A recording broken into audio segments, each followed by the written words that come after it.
You know the day destroys the night, night divides the day. Try to run, try to hide, break on through to the other side. Break on through to the other side. Break on through to the other side. God bless America. Welcome to The Ranch, everybody. The podcast that explores the people and happenings of Dry Creek Ranch, Eagle, and the greater Boise area. This is another round of the West Ada School District Board of Trustee candidate interviews. One thing to remember, nobody knew what questions I was going to ask. I absolutely did not post any of these videos until the last interview was done, so nobody knew what was actually going to be said in the interviews. And if you could, real fast, please do consider just hitting subscribe and like if you're on YouTube, or just subscribing if you're on Apple Podcasts. I greatly appreciate the support. The more subscribers we get, the better guests we can get on, and the more informed the community can be. And a quick thank you to our sponsor, 208 Land Company. They are doing an incredible amount of work in Dry Creek Ranch and other areas. People that I've spoken with are exceptionally happy with them, primarily because they show up and they get the job done without question. They're very reliable, and again, everybody that I've spoken with has been very happy. So give them a shot, 208 Land Company, for all your landscaping needs. My guest today is another candidate running for Zone 4. He has a very long law enforcement career, about 35 years. He's also mentored children as young as 6. He is very passionate about communities that he lives in, and he's very passionate about helping and giving back. He was wonderful to talk to. He has a lot of information about safety in schools and had a lot to say. But I'll let you hear from him. Without further ado, the man, the myth, the legend, Miguel DeLuna. That was a good time. But thank you for coming. I appreciate you. I know it was very difficult to pin down everybody's schedule, but again, thank you for making the time. You're welcome. You're running for school board, right? This is not the funnest of things to do with your time, right? You have a family, you have a life, you have other things to do. What attracted you about the potential of being on the school board, and just why? That's a great question. So let me go back into time. So 1970s. So back in the 70s, I came from a Hispanic family, and everybody had a lot of kids. My mom and dad had 10 of us, 5 boys, 5 girls. My uncles, my aunts, friends, everybody had large families. So it's always neat being around a large group of siblings. And then when my senior year was really a turning point for me, because I was working at night and trying to help my family make ends meet. And it was tough for my mother because, unfortunately, my parents separated and my mom was taking care of us. So having to work at night, go to school today, I figured my odds were not going to be good, but I wanted the American dream. So that's what I did. I kept working hard, and then going to college, school, and then finding out like what I really want to do. So I started working for the Contra Costa Juvenile Hall. And I loved that job because you're working with really troubled kids. And I enjoyed that job, but still I was seeking something else. And I saw an opportunity for deputy sheriff in Contra Costa County. And then I said, you know what, I'll put in for it. I got nothing to lose. So back in 1980, it literally took 1 year to get hired from start to finish. Now, these days, we can knock it out in probably 3 months, maybe. So it's a lot faster. So growing up to school, going to college, and then when I got to be a police officer, I became a school resource officer. And that was real neat because, again, it put me close with kids. And myself and a couple other coworkers with the sheriff's office, we started summer youth programs. And we're targeting at-risk kids, kids that were maybe homeless, and we were able to help them out. And then it just started transitioning to, you know what, why don't we work with the community? Because we worked in Bay Point, and back in that time, Bay Point was really a bad city, kind of what Oakland is now. Yeah, right. So we started doing Christmas dinners for up to 1,000 families. And then after the dinners, we actually started giving out toys, a new toy for each kid. Was this on like Christmas Eve, or was this Christmas Day? This was Christmas I think it was Christmas Eve, if I think back, because God, man, I presume you're married by this. Like, what's your wife's like, listen, I know you're trying to help the community, but like, it's our Christmas Eve too. Like, why are you going to work? Right. So my wife, shares the same passion as I do. Yeah, and good for you guys. And I'll put it this way. We've been married this year, 49 years. Wow. So we go back a long ways. So we've been together a long time. We know each other very well. And I really love my wife because she's one to keep me in check.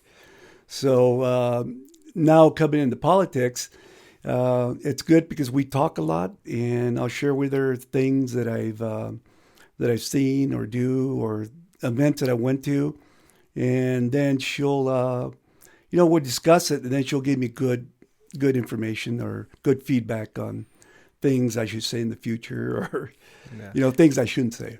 Did you, if I may ask, did you work for the Contra Costa County Sheriff's Department until you retired and moved up here? So I worked for the Contra Costa Sheriff's Department for 24 years. So basically 1980, and I retired in 2005. Oh, wow. So great career. I loved it there.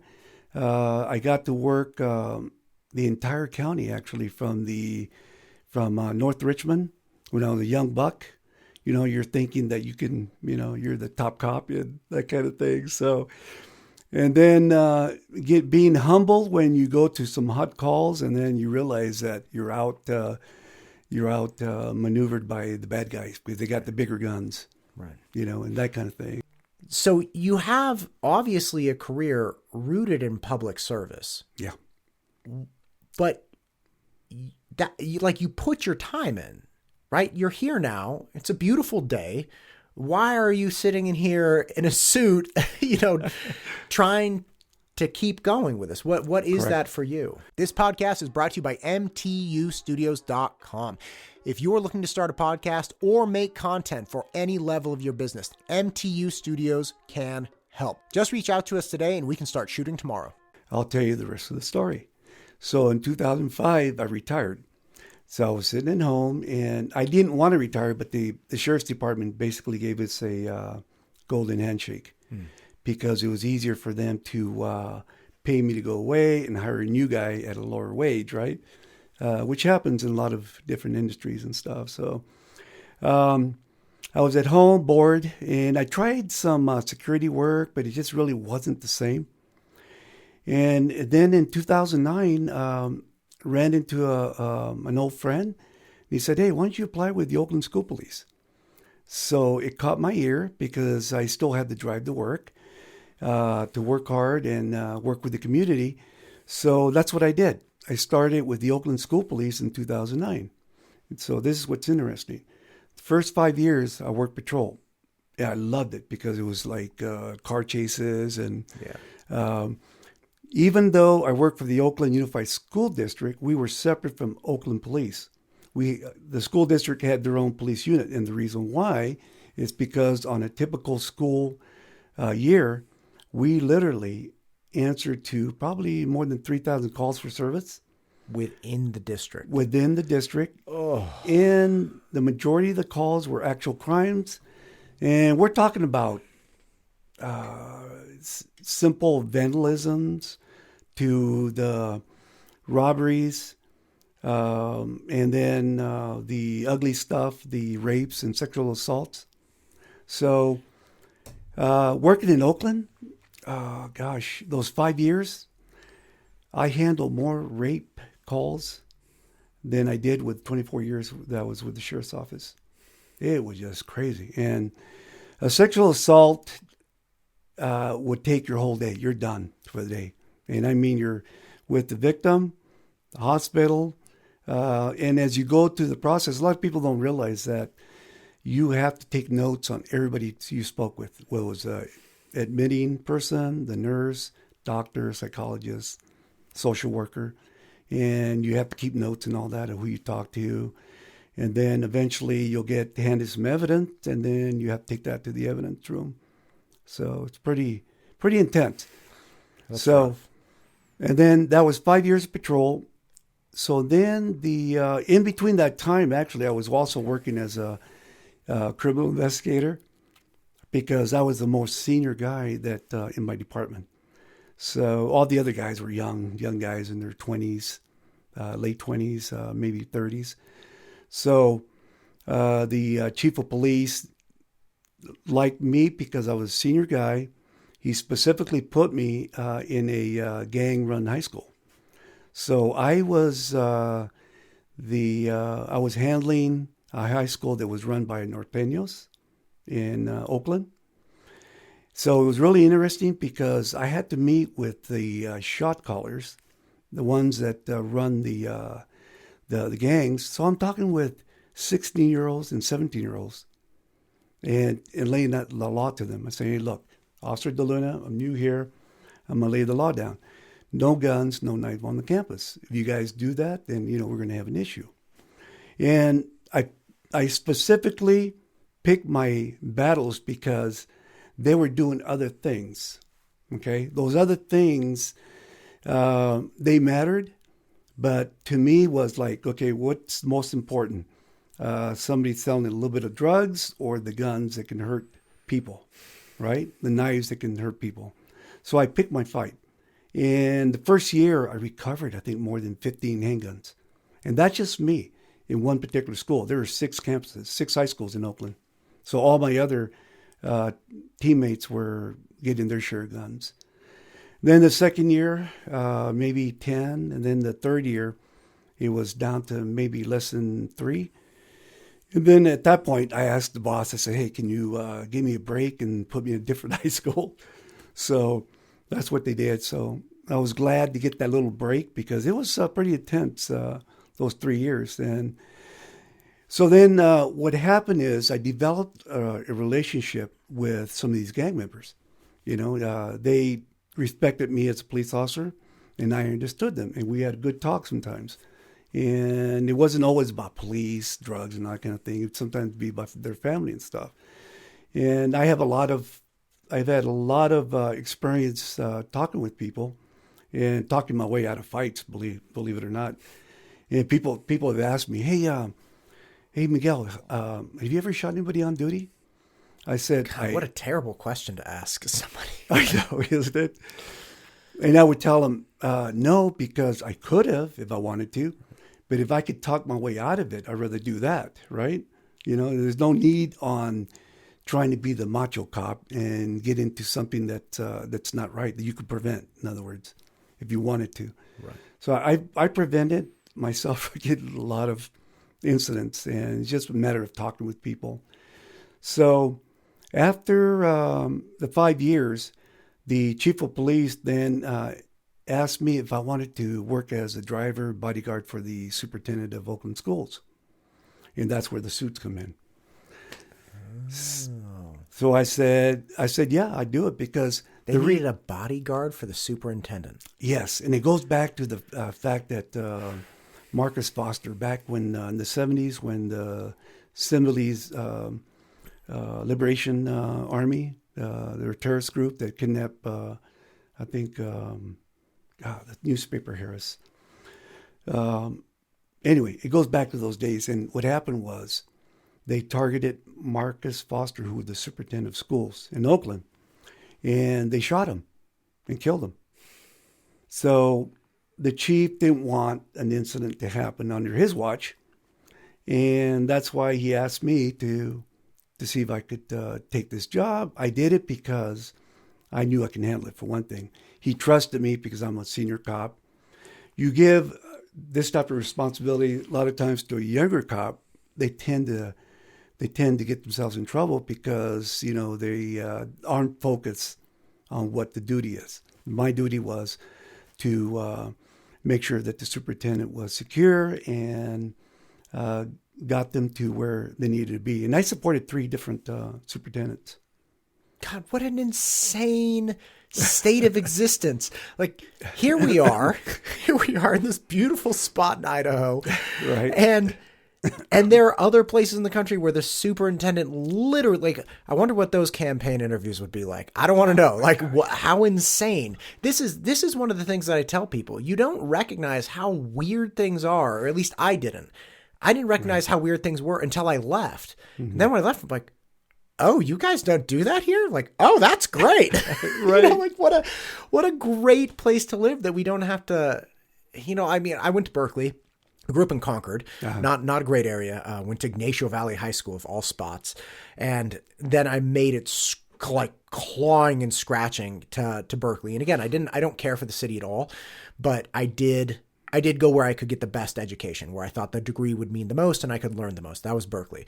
And then I kicked around Berkeley and Oakland for some time before me and my wife eventually made it to Danville, which I was very pleased to land in. But it's like, it's such a weird spot there. Just the way people live, the things they have to put up with, the things they have to tolerate. And there's just no end in sight.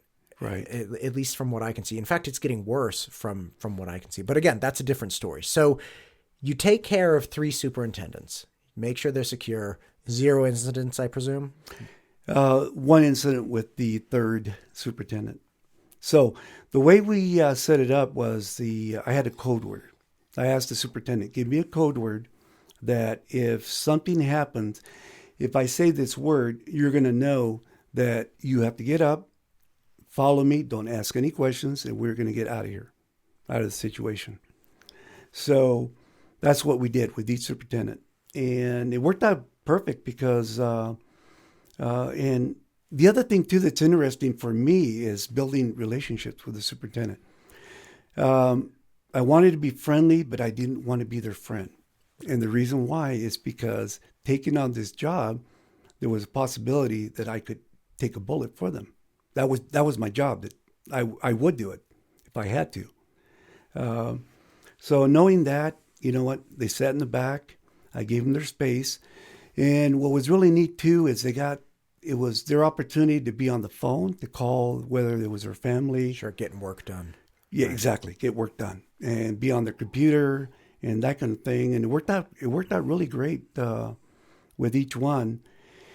And then later on, after, we felt really comfortable with each other, they would let me in a little bit on their issues. And then we'd talk about it, and I would share something about my family or, sure, my past and that kind of thing. One of them one time asked me, hey, why do police officers shoot people with knives? So I would have to explain to them that we just don't shoot anybody with a knife. There has to be a situation that occurs. Like I'm sure you heard I think it's called the 20-foot rule. Yeah. They can close the distance in like 2 seconds or something. Exactly. By the time I get my gun out of my holster, I'm stabbed. Right. So, and not once. It's like a typewriter. It's like, oh yeah. Yeah. So, gosh, this got dark real fast. Anyway, I'm yeah, sorry. No. You're talking to him. So, the first superintendent, Antoine Wilson, great guy, and a great relationship. One of the things I noticed that I was concerned was he was one that didn't sleep a whole lot. And I think it was something hereditary or something like that. So we would talk about that. And a lot of times I would just say, hey, superintendent, maybe you ought to close your eyes a little bit back there and just take some rest, So always concerned about their health, their welfare. I always worked with their executive assistant to make sure that they drank water. I mean, they had the coffee, but they drank water because they were in long meetings. A lot of times they wouldn't eat lunch, and I would work it out so that we make sure that they got fed something. They would eat something for lunch, and just to make sure any other details. In fact, I took it even further because I said, okay, well, let's find out when their birthday. Give them a birthday card to make sure that that kind of thing. So I really enjoyed the job. I really did, because my responsibility really was to make their life as comfortable as possible, because the amount of work that superintendents are engaged in, and the amount of calls they make, emails they get, is just overwhelming. In fact, I'll step aside for a minute just to give you this side note.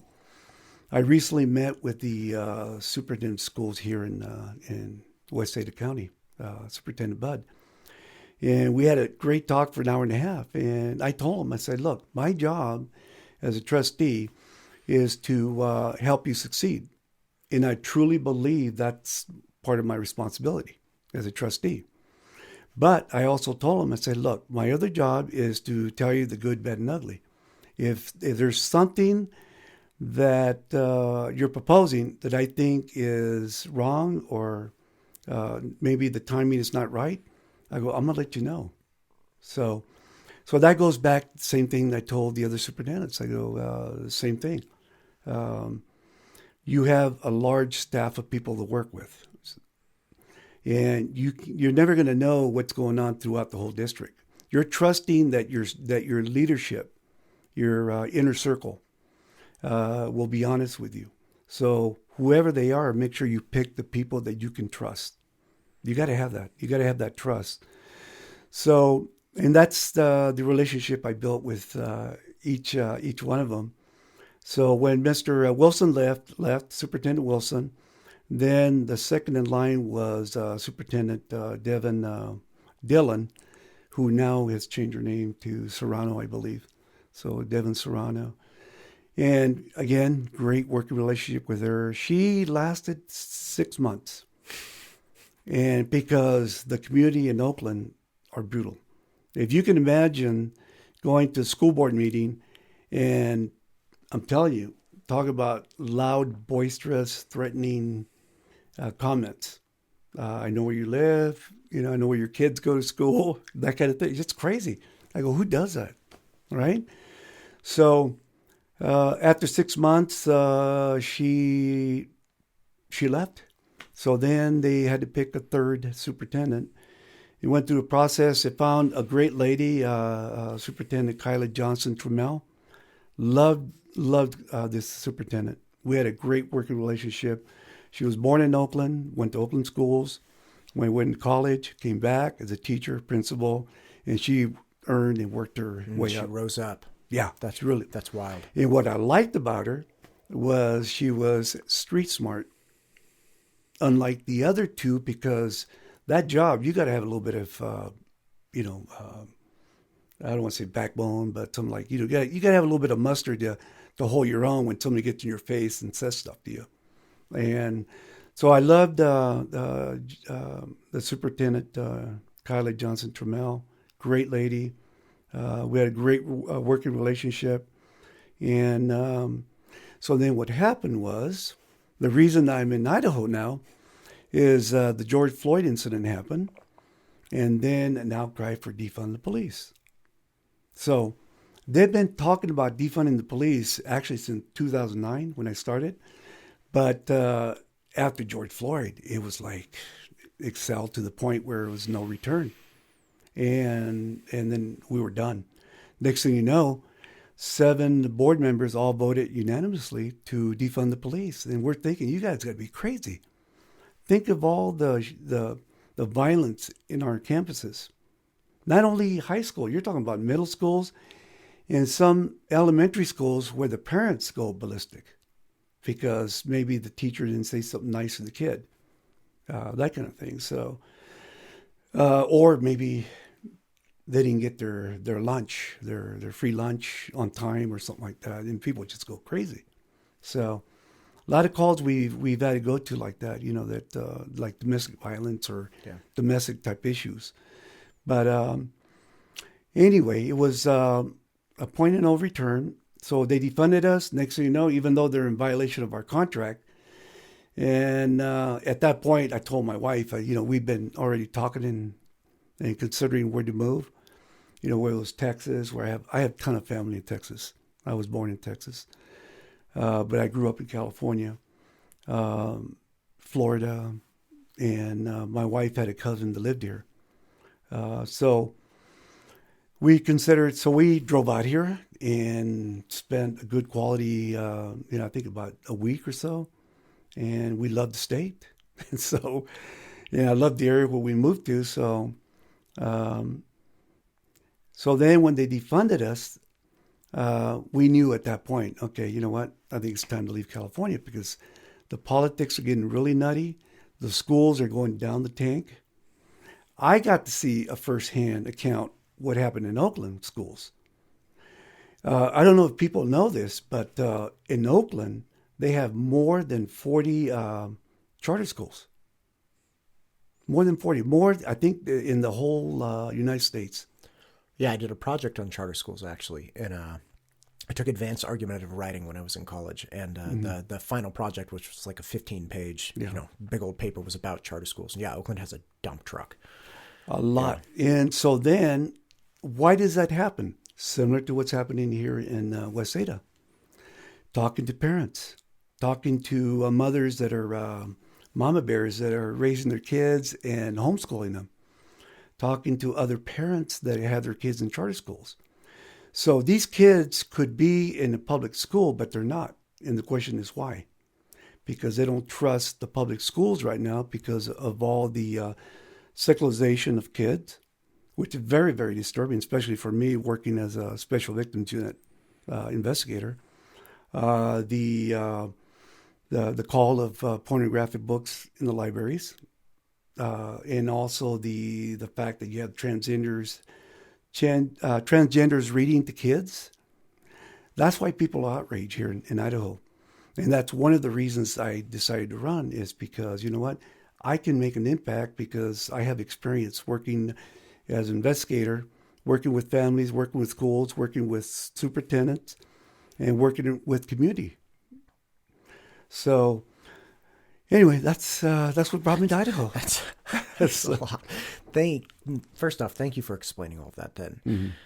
And look, as a former resident of Oakland, thank you for the effort you put in. The defunding, it was so bonkers. My brother-in-law actually works in Berkeley PD presently. I had several friends that worked in, I did jiu-jitsu back in California, obviously, and I had several friends that worked in the police departments for, either the sheriff or, again, in Oakland or Berkeley. I mean, the way they treat law enforcement there, it's really upsetting because on the one point you want to say, well, you're going to get what you get, right? You want to kind of be tough on that, but then you really realize the people that are going to lose are the people, not the people making the decision, not the people screaming, always screaming defund the police. And even if you have a certain portion of the population that's screaming defund the police, it's like, how about we just defund your area? Like your specific house or your block? Like, how about we do, and let everybody else, but then these wide sweeping changes to policy come in place and they affect everyone. And since they defunded us, there's been 2 school shootings in Oakland. I still have friends there and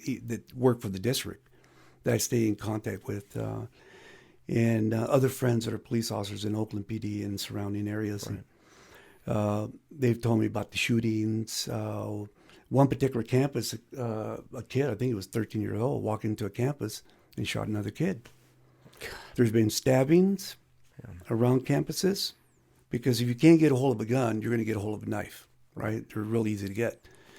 In another campus in West Oakland, some gang members were chasing another gang member through a campus, shooting randomly, and they actually shot and killed a school employee that was there working he just happened to be working on campus. And he was shot and died. It was really sad. Let me tell you this thing too. There was, in 2012, there was a shooting at a school in Oakland. You probably would remember this, Oakland University. It was an adult college. And I think it was like a nursing school type of thing. Gotcha. So early morning, I'm on my campus at Fremont High School in Oakland, East Oakland. And then all of a sudden I hear this cry out on the radio, and hold on.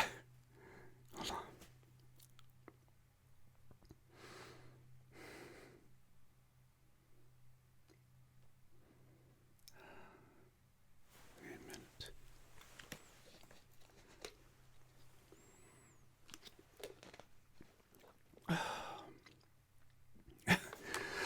So the call goes out on radio, dispatch, and at this point, it's a citywide call. Which, when dispatch does a citywide call, it's really bad. And so, just give me a minute. Give me a second here. So, Thank you. So, being a school police officer, I didn't have to respond to it. And because, again, we're separated from OPD. It was an OPD hot call, citywide, which means that they didn't have enough officers to respond to it. So, all the training I had with the sheriff's office for active shooter, and the training that we had with the Oakland School Police for active shooter, I mean, it was a no-brainer for me because I knew what had to be done, right? And so I on my radio and answered up, 18X40, I forgot what my call sign is. But I answered up and I went code 3. And 2 of my other coworkers went code 3. And when we got there, the first thing that happened was I got there, I see this lady walking toward me with her arm like this and a big old chunk of flesh just hanging. So I got her and I put her in the back of my patrol car. And then I drove her to a triage area that I knew they already established. And dropped her off, didn't get her name or anything. And next thing you know, got back in my car, went back. At that point, entry was going to be made. But then what happened was, this is so sad. It's like an office building with glass doors. And right here in between was a young lady that obviously been shot because the calls were coming in. There's a guy shooting inside the school. So, so we're trying to figure out, okay, she's blocking the door. How are we going to get in? So one of my coworkers got his shotgun with a beanbag, and we shot out a window so that we can make entry, right? So once we did that, we knew she expired, so there was nothing we can do for her. And so then we went in as we're trained, and we go in similar to a room like this, maybe twice as big as this room we're in now. We go in, like you're right, left, you're going around like this, to look for any bad guys with arms and with guns and stuff. So go in, and what was shocking was 6 bodies, all laying down, flat down. Everybody was shot in the head. Nobody survived. There was no way they were gone. Meanwhile, we're there. Door was open, and you can hear calls for help. People crying, that kind of thing. So I actually was at a meeting last night for an organization called Courageous Survival that helps first responders, law enforcement, vets work through a lot of this. If you'd be interested in meeting them, I'd be happy to introduce you. They're wonderful people. They're local, and they do a tremendous amount of work. Yeah, I appreciate that. Yeah. So we didn't know until after the fact that the bad guy, the shooter, had left through a rear back door, but he was caught shortly, not too far from the incident. But active shooter, we're trained, we know what to do. You entered. There was no doubt in my mind, what I had to do, right? And my coworkers also. And so similar situation with working with my job with the superintendent. I go, the possibility is, if there's a shootout or something, you don't have to protect them. So with Superintendent Johnson Trammell, we were at a school meeting in East Oakland. And East Oakland is notorious for gang shootouts out there. When I was on patrol, this was the early day. Gang shootout, a bullet struck and killed, I think it was like a 3-year-old that was playing on the sidewalk. We got there, we had to handle the situation and talking to witnesses, talking to the victim, getting statements and that kind of thing, So with the superintendent, late night meeting, which was really typical for us, for a lot of meetings at night. And I always had a police radio with me so I can hear what's going on. And if I needed backup, I can get on the radio portable and say, hey, it's 1840, 18X40 something, send me backup. And one day there was a shooting that was really close by, and I just felt that I needed to evacuate the superintendent. So I gave her, I called her by the code word she gave me. And so she knew right away. She got up, got into her vehicle, and it was an unmarked police SUV. So we got in there and I just got her out of there, took her home, dropped her off. So those are the kind of things, that being a veteran police officer, you just know.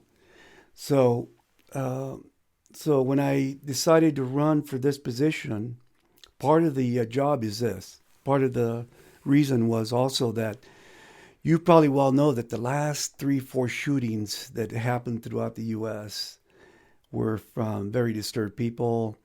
The last 4, I think, just happened to be transgender.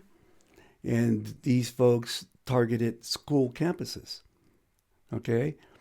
So one of the things I spoke with my running partner, Tom Moore, he has military background and that kind of thing. So we've had a lot of opportunity to talk and share stories. But one of the major things I want to do is we have a pretty good school security plan, but I know it could be better. And I spoke recently with the Meridian Chief of Police, and we went over the budget that we have, that WASD has with their police department. And then we talked a lot about the funding. Then I asked him, I said, look, if the citizens vote me in and I'm here, what can I do to help you succeed in getting all the schools with SROs? And he said that he goes that his leadership are in support of it, and he says that he would welcome me to work with them in getting SROs in all school campuses. So speaking cop to cop, I think it was real comfortable to have that relationship with him. And I had that same relationship with the chief of Eagle. And I haven't spoken last night, actually, at a late meeting with the West Ada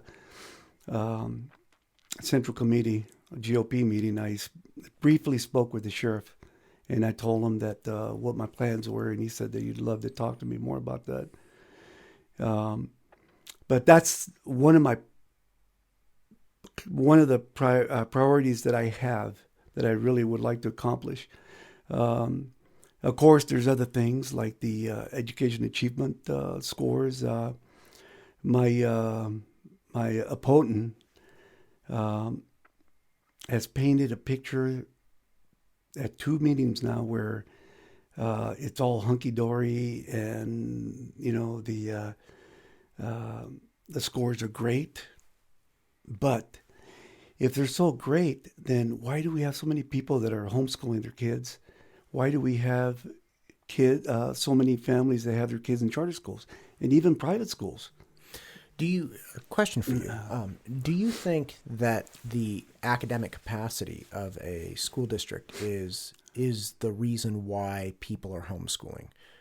Because I do know a lot of homeschooling people, and I haven't heard from them directly that, hey, I'm homeschooling because I don't think this school district can get my student to a level of academic proficiency. So my experience is when I was working the Western Fair, the Ada County Central Committee had a Republican. We had a booth there. Mm-hmm. Had a lot of people, as you well know, hundreds of people that walked through the building there and by our booth. And we had the opportunity to talk to people that walk by. I purposely, would say, hey, are you registered to vote? That started a conversation. And people would say, no. He goes, no, I'm homeschooling my kid. So then that opened the door. Okay, why are you homeschooling your child? Every reaction that I've gotten was that they're disenchanted with the fact that schools are failing the kids. They don't like what's happening in the schools. Specifically, what I said earlier about the sexualization. Instead of teaching math, reading, writing, why are we dealing with this other stuff? And that's exactly what's happened in Oakland. That's why Oakland schools have failed. I've seen that there. And being here, when we moved to Idaho, I've been here 2 years. In 2 short years, I've been actively involved in my community. But in 2 short years, I was shocked that our test scores aren't as high as they should be. And why are kids dropping out of school? Why are kids aren't going to college here in Idaho after they graduate from high school?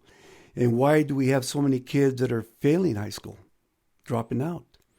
So let's start to break this down a little bit. What do you think needs for the students that want to go to college? And I am a firm believer that not every student needs to go to college, right? People need to be educated and develop into successful, right, thriving, contributing individuals, but that's not always through college. For the people that want to go to college, what could West Ada do better? And for the people that don't want to go to college, that maybe you're not inclined or for whatever reason, what could West Ada do better to support them? Very good question. So let me start by this. You're correct. Not all kids want to go to college. Okay. So one of the things that Tom and I want to do is to figure out, okay, maybe some of these kids that are in continuation high schools, maybe we can work with them and those that don't want to go to college to get into some type of trade here in Idaho. Right now, I can tell you for a fact, we have 40,000, and I'll say it, illegal aliens. I mean, I'm an American of Hispanic descent, but... As am I, by the way. Yeah. Okay, great. But we have 40,000 illegal aliens here in Idaho right now. Guess where they're working? In all the major trades. All the major trades. Plumbers, electrician, cement, yard, everything you could think of, right? Why can't we have our kids, our own, find a trade that they like, that they could be able to work and hopefully in the future raise a family? So then, what can we do with kids that want to go to college? Well, for the trades, if I may, we have a very robust career and college program in West Ada at this point that does get people in contact with the trades, does start them on their journey. So with what's existing right now, where do you think it's deficient and where do you think it can be better? I think the deficiency is having maybe a location. So what I've seen, I'll tell you what I've seen, programs where there's, and I say they're private programs, but they reach out to a segment of population kids to get them into a trade. So they go, in other words, it's a nonprofit, for instance.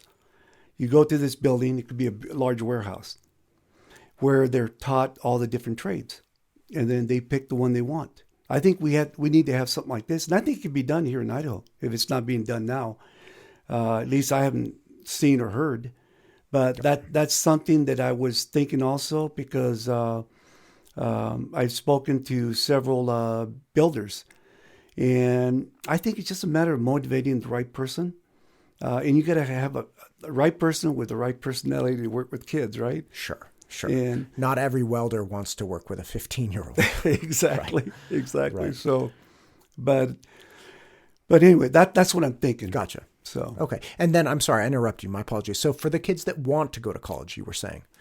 I think we're failing them in school because what's happening is a lot of these kids are having to take remedial classes, whether it's reading, to bring the proficiency back up, to be able to enter some of these colleges, enter the college courses. So that's where I think we're failing the kids. So, and one of the major reasons I think is because West Ada is growing so fast and so big that now that we acquired, for instance, Eagle acquired Avamore. Right. You know, we got to have schools, we got to have police station, we got to have firehouse, right? So it adds more pressure to West Ada to, all right, we got to put a campus up there maybe. You know, City of Star, we got to put a campus out there. So it's putting a lot of pressure. And I think it's not only the trustees that have to work this out, but sitting down with the superintendent and saying, okay, how can we maybe downsize the district? Interesting. Okay, somebody else actually mentioned something like this. First off, growth is a big thing. Everybody's trying to scramble to deal with it. So let me ask you this. Yeah. What is West Ada doing that's right with growth? What are they doing that's wrong with growth? And what do you mean by maybe we need to downsize the district? I think what they're doing wrong with growth is we're growing. In fact, the superintendent, I think, made a comment a while back saying that West Ada School District is growing so fast, so big, that it's difficult for him to manage. And that's something maybe you can bring up to him about that. Because of all the people moving in, whether Star, Eagle, Meridian, a ton of people moving in, you know, from other states, that it's putting pressure on schools. And I can see that. And it is an issue, it's a problem, and something I think that seriously needs to be looked at. And I think it's, so one thing about being a trustee, it's not being a yes person. Okay? It's being, like I said, you got to talk to the superintendent and give him the good, bad, and ugly. And I think that I believe that I'm that type of guy. I'll say it in a nice way, but, you know, I won't be disrespectful, but I respect all my leadership. So that's what I think is happening with that, with the expansion of schools, because people are just moving in. It's getting too big. Downsizing. One of the things that, when you interview Tom, I don't know if you have or not. I get to meet him on Monday. Okay, cool. Yeah. So when you speak to him, talk to him about that, because he has some great ideas on the downsizing of maybe the areas, the school district, because I think it's unfair for the district sometimes when you have Avamore all of a sudden annexed. We have this huge area, and then it's like, okay, it's our problem now to put a campus on there. Now, with specific to Avamore, they're part of 3 different counties, right? Mm-hmm. Was the portion of Avamore that's in Ada County, was that in the West Ada School District before it got annexed in? Or did it only become West Ada's problem once it was annexed into Eagle? To be honest with you, I don't know the right answer to that. And they have a charter school going up there as well. It's so that might take the pressure off. But like you're pointing out, charter schools are starting to pop up. Correct. And I heard there was a Hillsdale campus, related campus. So then you got to think, why would a Hillsdale campus go there? Again, it's because the community, the families up there, see an issue with West Ada School District. So we got to figure a way to find out what the issue is within West Ada and try to fix it before we start expanding out. And then another neat question came up also was, so why don't we have builders pay a share cost? That would be great if it could be done. That'd be great. Yeah, it would be great because they're the ones that are benefiting by putting these massive homes throughout these cities, right? They're reaping the benefits. They're making a ton of money. So, but apparently, my understanding from some legislators that it can't be, that West Ada doesn't have that power to do that. Right. So West Ada can't go to like Boise Hunter Homes and just say, "Hey, you're going to foot the $10 million bill to build this school." Correct. But it'd be cool to have a conversation, right? Like bring everybody in. Correct. That's correct. So one of the things too, where I come in is that being involved with my party, Republican Party, is that it's given me the opportunity to meet a ton of legislators, a ton of people at the State House, some great people with a lot of power and leverage. So recently, speaking with, for instance, Representative George Tanner about school issues, and then you probably heard Senator Scott Grow. Yes. Right. And so Senator Grow has a lot of power. He has a great position at the State House, controls, basically the purse. And our budget for the state, I believe this year was over $15 billion. That's a lot of money for a state of maybe 1.9 million. Right. That is crazy, right? So That's a lot of dough. So I said to Senator Grow, because we have a really good relationship. He speaks fluent Spanish. He is just a great guy. And when I first met him, it was really great because he treated me like family. It was really great. I was kind of taken back a little bit because, coming from, California where nobody cares about you. And so coming here, and then all of a sudden he's, "Hey, Miguel, how you doing? ¿Cómo estás?" Like this. And I would ask him back in Spanish, "Oh, estoy muy bien, gracias." And so what's great about Senator Grow is recently I asked him, I said, "Senator," I go, "if I get on the school board and if there's a situation where we need more funding for a project or projects," I go, "if I come up to you and can give you what the project is, the reason why we need it," I go, "would you give me the time of day to listen to possibly funding?" And he goes, "Well, Miguel, I can't give any school district any leverage, but I'd be willing to speak with you." So it's been great with my relationship with a lot of legislators because it's given me that ability to make these friendships, and I think that's really great. A good leverage. I'm not saying it's something that's going to happen. Sure. But at least it opens an opportunity where we can maybe go in and speak to some of these folks. Gotcha. So, for the upper schools, and this is something that I think you might be very well positioned to make comment on. There's a drug crisis going on in the Western states in general. Right. A lot of it's self-imposed, in my opinion, for the coastal states. But Idahoans don't want any piece of that. Right. Like we're not legalizing stuff here. We're not, advocating for its use like crazy. What do you think West Ada is doing? Or rather, do you think West Ada is doing enough to keep drugs and narcotics out of the schools? And what would you do to improve on what they're doing? So when I met with the Meridian Chief of Police, it was really great because that's one of the questions I asked him about the drug issue. Do you use canines to sniff out drugs from lockers? That kind of thing. Yeah. It was really great discussion I had with the chief. He feels that, and like I said, I can only take what he says, right? Until I get in as a trustee, and then I can sit down and say, okay, let's look at the numbers. And Sure. I asked him about arrests on campuses, how about drug arrests, drug use, and that kind of thing. And he said that that he didn't feel that it was a major issue on school campuses.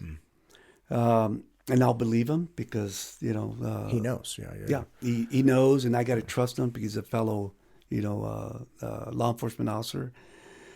Same discussion I had with the chief of police in Eagle. Same thing. He said that it's not a major issue.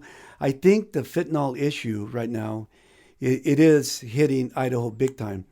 But there's a lot of people within my party that think that it is an issue within the schools. But again, I tell them, I said, look, I can only take their word for now. Until I'm in as a trustee, then I can sit down with them and I can start looking at the arrest reports, any incidences that happen on school campuses.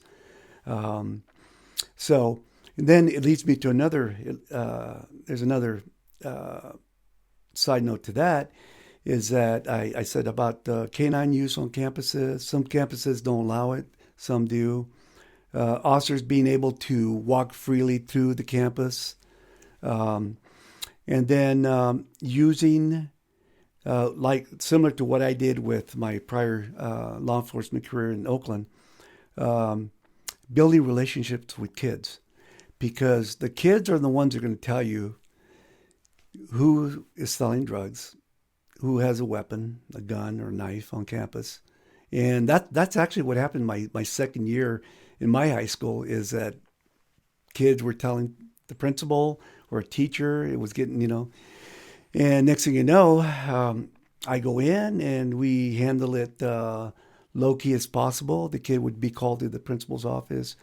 I'd go in, talk to little Johnny and handle the situation. But so I know for a fact, because I've talked to law enforcement officers and my mayor, Jason Pierce and Eagle. We know for a fact that the cartel are here, and most likely they're in the Caldwell area. There's no doubt. I don't think nobody would dispute that.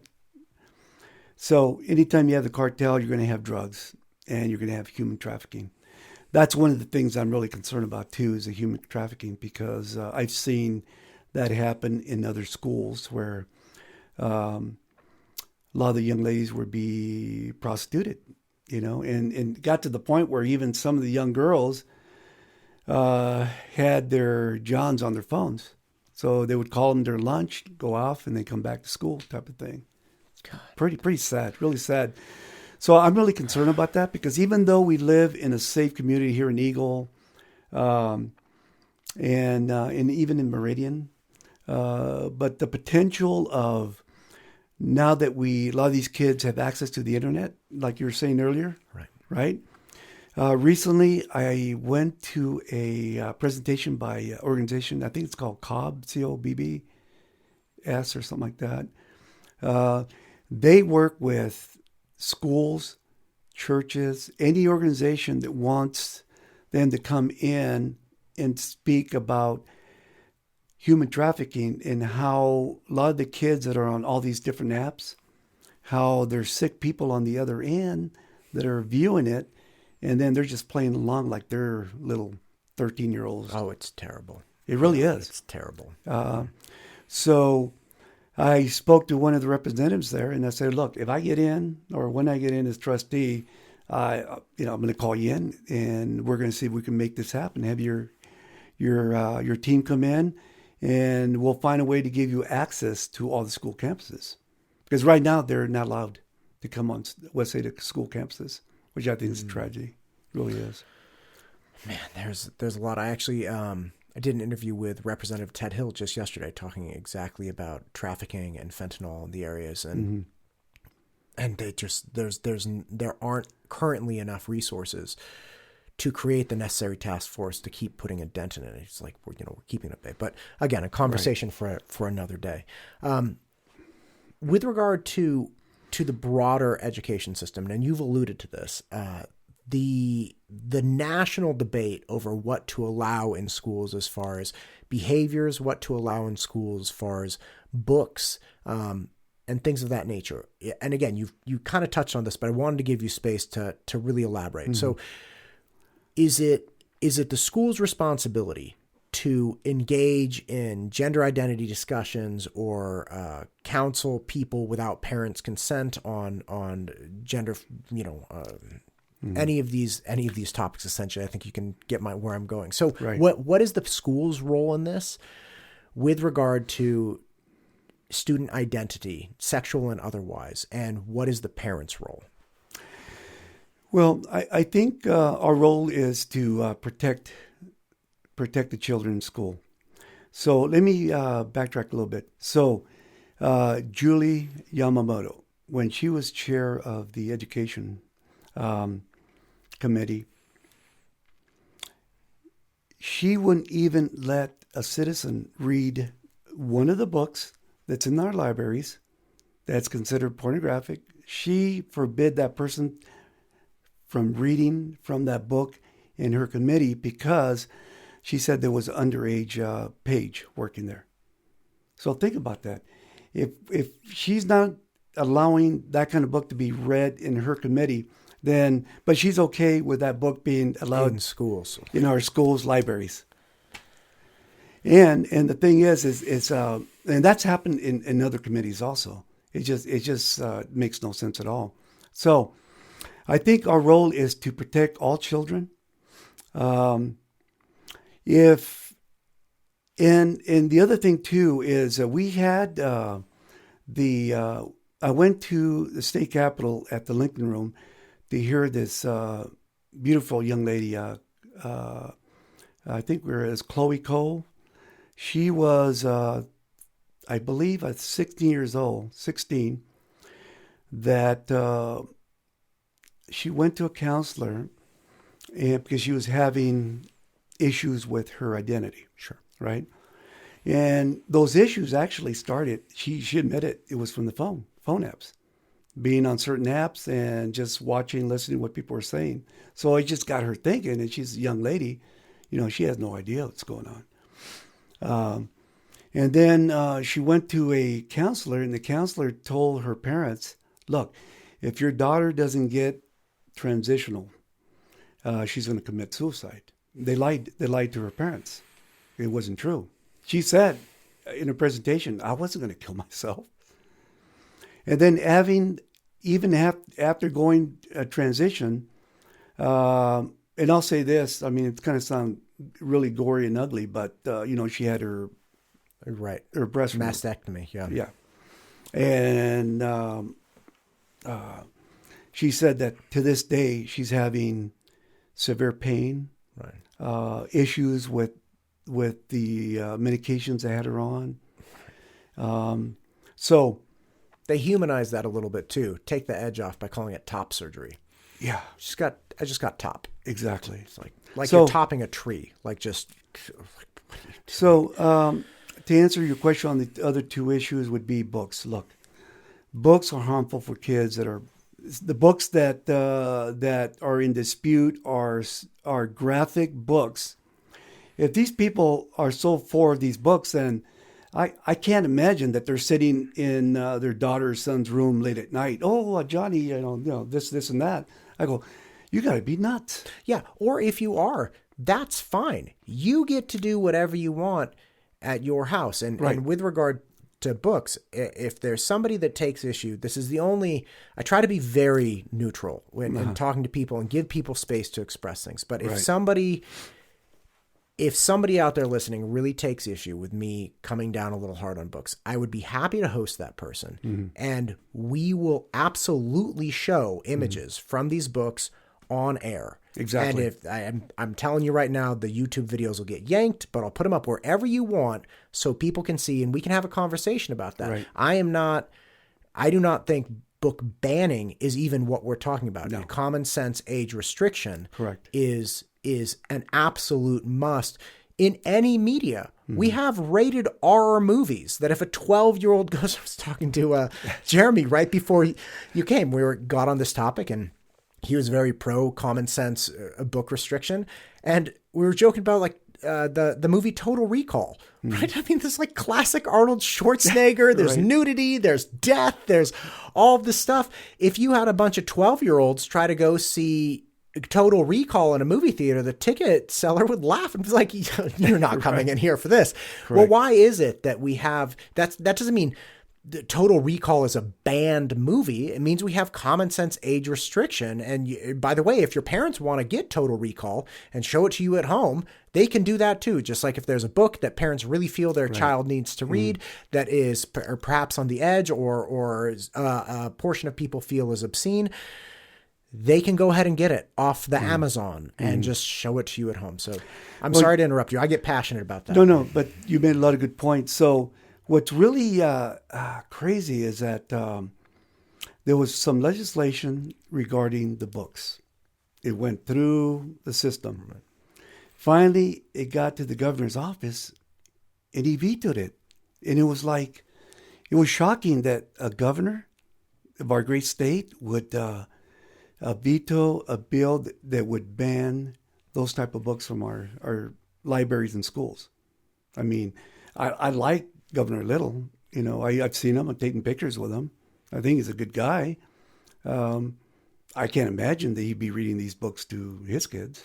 Do you think that there's room for people to say within specific localities, like we should have local control of this within the county or the district? What I say is this. Let me answer it this way. As a trustee, we got 5 trustees there right now. None of the 5 that I know of have vocally said that they oppose these books. None of them that I know of. And that's something that I would do. Like you're saying, common sense. If this came before the school board, I would object. I said, no way. We can't have this stuff here. It's harmful to kids, right? I'm protecting the children. Now, like you said, what parents want to do in the privacy of their own home is their business, yes. If they want to corrupt and put their kids in harm's way, okay, that's your business, but you're going to pay for it. Right. Guarantee you. Thank you for that. And I know it's not a fun topic to delve into, and it's not. I find it exceedingly distasteful, but at the same time, people need to recognize how out there some of these publications are. It's something that fires me up because I've worked as a special victims unit investigator, and I probably handled, I think, well over 600 cases. And we had a great working relationship with the prosecutors and a nonprofit organization that did the forensic interviews of these kids.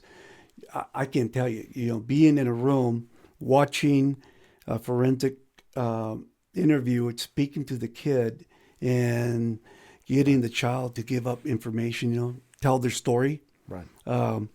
But all my cases were either, were all prosecuted.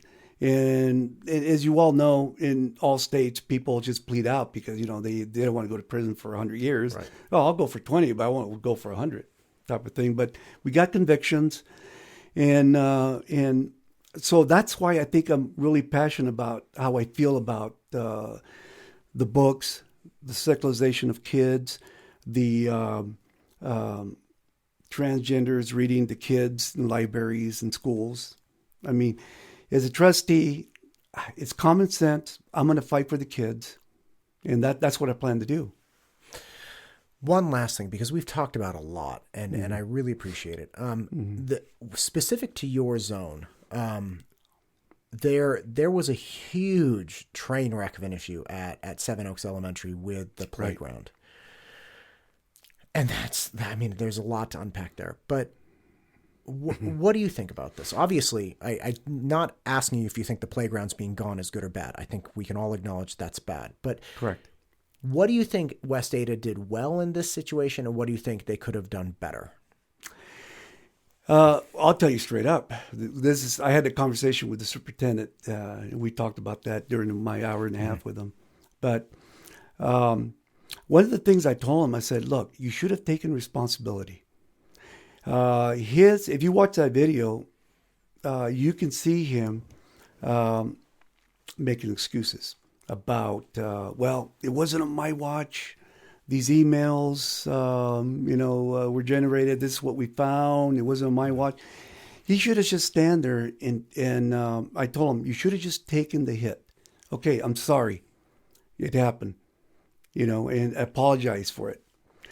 And then the other thing I told him, I said, you had too many of your staff there because you had a lawyer, you had the grounds person there, and my opponent was out in the audience, who never got up to talk about that particular issue. He stayed at the end and spoke to some parents, but he should have gone up and apologized because that's his zone. That's his area that we live in.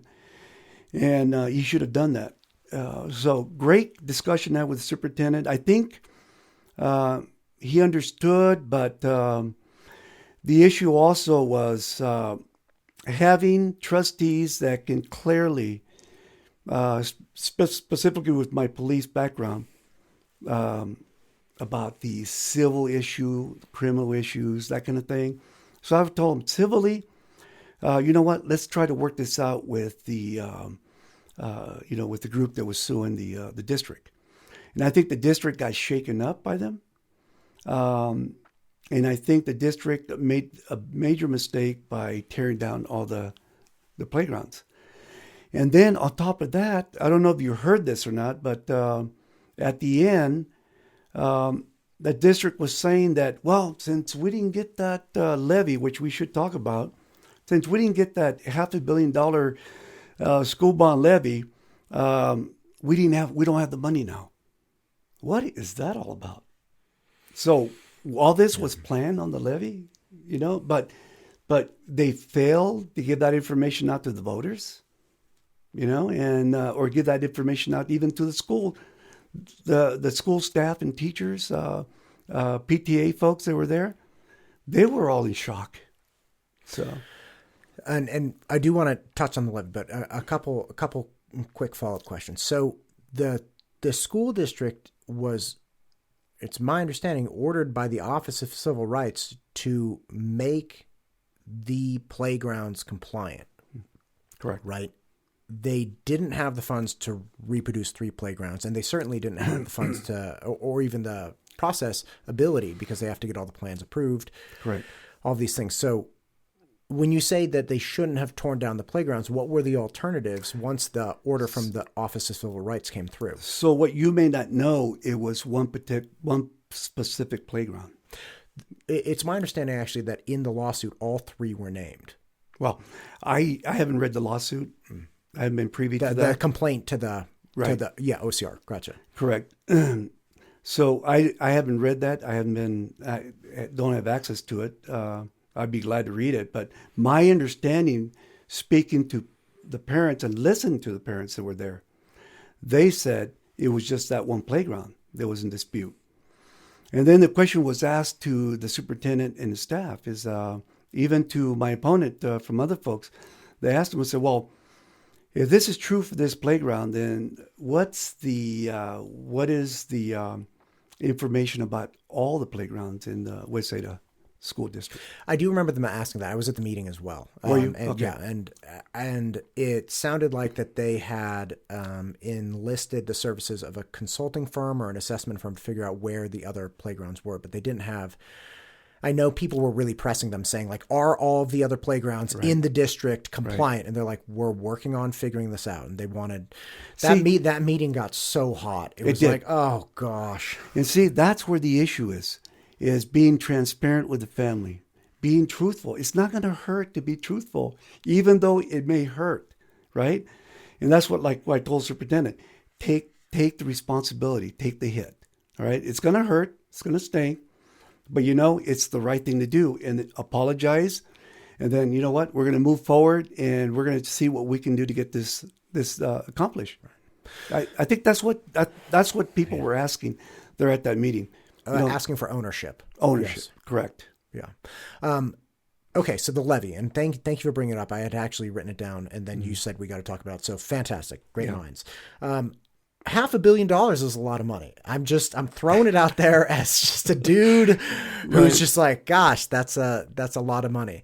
Now, some has been said, yes, it was $500 million because it was stretched over a 10-year time frame and actually amortized out per year. It wasn't that much, but it's still $500 million.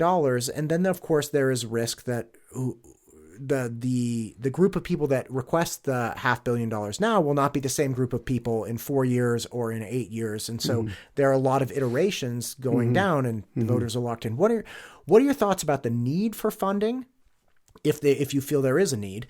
And what are your thoughts about the levy, the way it was proposed and why it failed? Okay. First, in all the organizations that I've spoken, I said, look, what we need first is to do a audit. Okay, first thing, because I think if we have an audit and we're transparent with that, people are gonna know that you're telling the truth, for one thing. Right. Because you'll have the actual numbers. Right. Instead of singing and dancing and not being forward with the taxpayer, that's the first thing that needs to be done. After that, let me back up on that too, because there is $136 million that's in a rainy day fund. Why wasn't that disclosed to the public? Okay, we have $136,000. Okay, it won't be able to fix everything, but you know what? We needed to prioritize things that need to be done. Maybe it's an air conditioning unit at a classroom, right?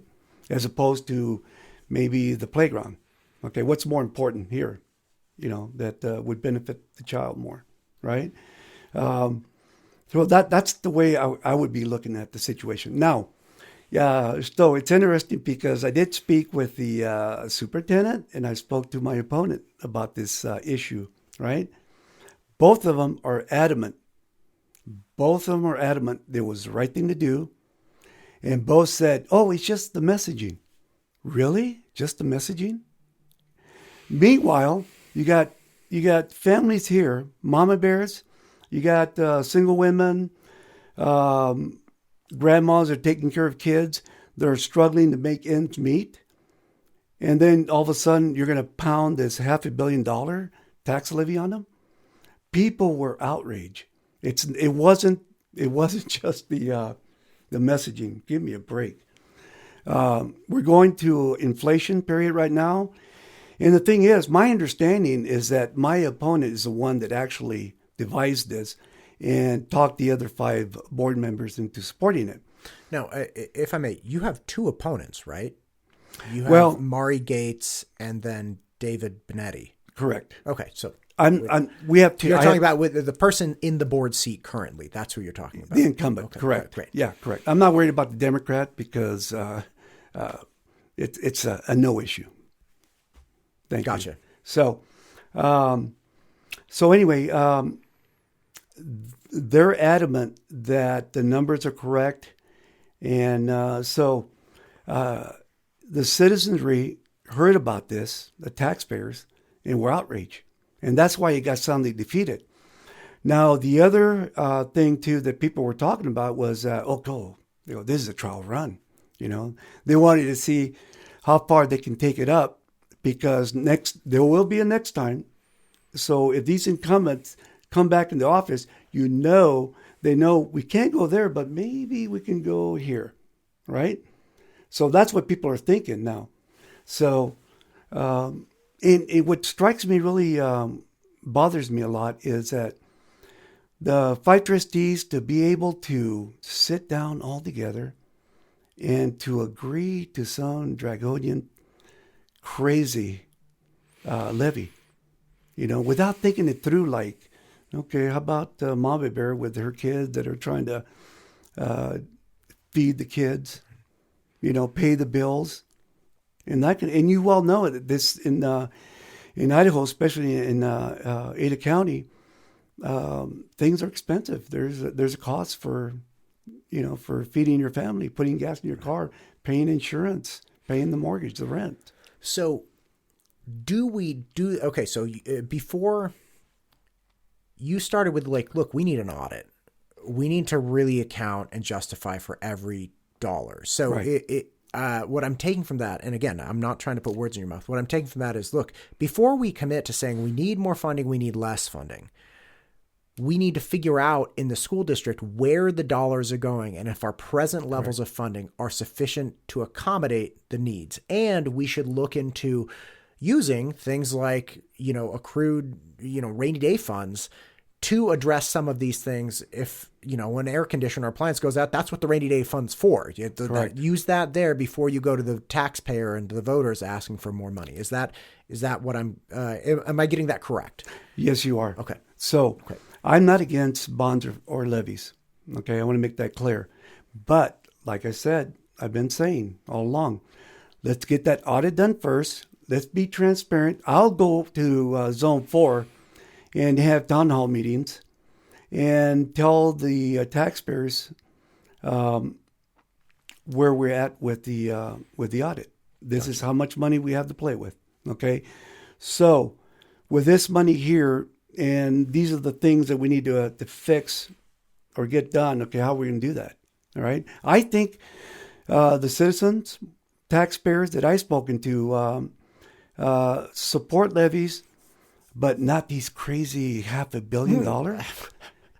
I'm all for funding schools. Maybe just not $500 million. I don't know who wakes up. Yeah, right. Who wakes up early in the morning? Yeah, you wake up in the morning. Oh, I'm gonna go to work. I'm gonna propose a $500 million school bond levy. Give me a break. Who does that? Yeah, and the one of the key pieces of defense of that I have heard is, okay, well, the voters were sick of every time they went to the ballot box every 2 years or every 4 years asking for more money. So the attempt, and again, I didn't devise this or whatever. This is just what people were telling me, that the attempt to avoid that coming hat in hand every single time and just beating up the voter every single time. They're like, look, fund us for 10 years then, and we won't have to ask you every 2 years. Well, my opinion, 10 years is too long because things happen, right? After 3 years, costs will most likely go up even more so. And then what you can do, go back, knock on the door. Oh, Mr. Taxpayer, I know we passed this levy, but, we need this extra money, right? So I believe that what we have to do first is build trust with the taxpayers. Come clean. Right? Take ownership of what we have. And that's one thing that I'll stress to the superintendent. Hey, let's sit down, let's take ownership of this, and then figure out a way how we can move forward. One of the ways to move forward is once we have credibility with the taxpayer, then we can establish that credibility with the representatives.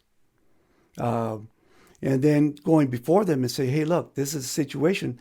And I'll tell you one thing about representatives. Very smart people and very frugal. Like they know, they don't want to waste money, taxpayer money. Right. So what I would say that building those relationships would open the door, like I said, with Senator Grove being open-minded and willing to listen to an argument or to a presentation I may have, and then getting feedback from him. Maybe there's something I'm not doing right or I forgot. So, gotcha. Miguel, I can't thank you enough for coming. We've talked about a lot. Is there anything that you would like to express? Anything at the end that you feel like I've missed? I've tried to hit every possible question, but again, is there something I'm missing that you want to express? No, I think we pretty much covered a lot of topics, things that I've been thinking of. I would like to stress to the taxpayer is that I know you're upset, mad with the school bond levy. I think we need to have trustees, people like myself that have experience working with districts already, working with superintendents, working with teachers union contract talks, being in the room actually when these things are happening. Somebody with common sense and a person like me that's retired, and I'm fortunate to be, I'm happy, I'm fortunate, but I feel like I told my wife I have this drive, like I still want to accomplish something meaningful, and that's why I decided to run. One of the reasons I decided to run for school board. I think I can contribute a lot more than the current person that's occupying that position right now is doing. And I have no political gains, believe me, I don't. Like I said, I'm fortunate. I'm in great health, thank God. I've taken a Constitution class at my church. It was a 10-week class to prepare myself, for the future. And I didn't know I was going to enter this race, actually, when I took that class. And I've taken other classes, too, and I've gone to a lot of presentations at the state capitol where different organizations had come in and brought in folks like Chloe Cole to talk about her situation. So I think that I'm prepared. I feel good about what I'm doing. And even though, I'll tell you this, even though I've had two people or several people from within my party to ask me to step away because they felt that my opponent, who's been there already, 2 years, that he needs another shot. He deserves another shot. And I told him like last night, I said, wait a minute. We're conservative Republicans. We have 5 trustees that are supposed to be conservative, responsible Republicans. all 5 voted for a $500 million school bond levy. And if we give them a pass, then what are we doing as a party? Then they should give the governor a pass for for giving out over $8,000 of taxpayer money to students or people going into college or trade schools. I go, throwing away taxpayer money away. I go, we have a responsibility, for our community, for our taxpayers. And I believe I'm that person. I have the personality, the experience, the knowledge, the temperament, especially the temperament based on things I've heard from things that happen within the district between trustees, to work with people. And it's interesting because when I got involved with the Ada County Republican Party, I've told many people, I said, look, I've worked with a ton of personalities, even in the jobs I had with the sheriff's office, a ton. We're going out for calls for service, a ton of different personalities I had to deal with. I go, I'm prepared for that. People can call me whatever names. It's not going to rattle me at all. So, but anyway, I want to thank you for this opportunity and thank your viewing audience. I hope they consider Miguel DeLuna for West Ada School District Zone 4. I'm ready to go to work. Well, as I've been telling a couple people, every time I meet a new person running, I'm really reminded of what great people we have in the area, how wonderful it is that we have concerned citizens, what a wide breadth of skill sets and experiences they have. And I think it's just great. The fact that we have 3 people running, it shows no matter what, people want to participate. They want to contribute. And you obviously very much want to. And I appreciate that. And thank you for that. So thank you for what you're doing. Good luck with the campaign. Hope things work your way. And thanks for coming on. I feel confident it will. But thank you so much. Thank you. This podcast is brought to you by mtustudios.com. If you are looking to start a podcast or make content for any level of your business, MTU Studios can help. Just reach out to us today and we can start shooting tomorrow.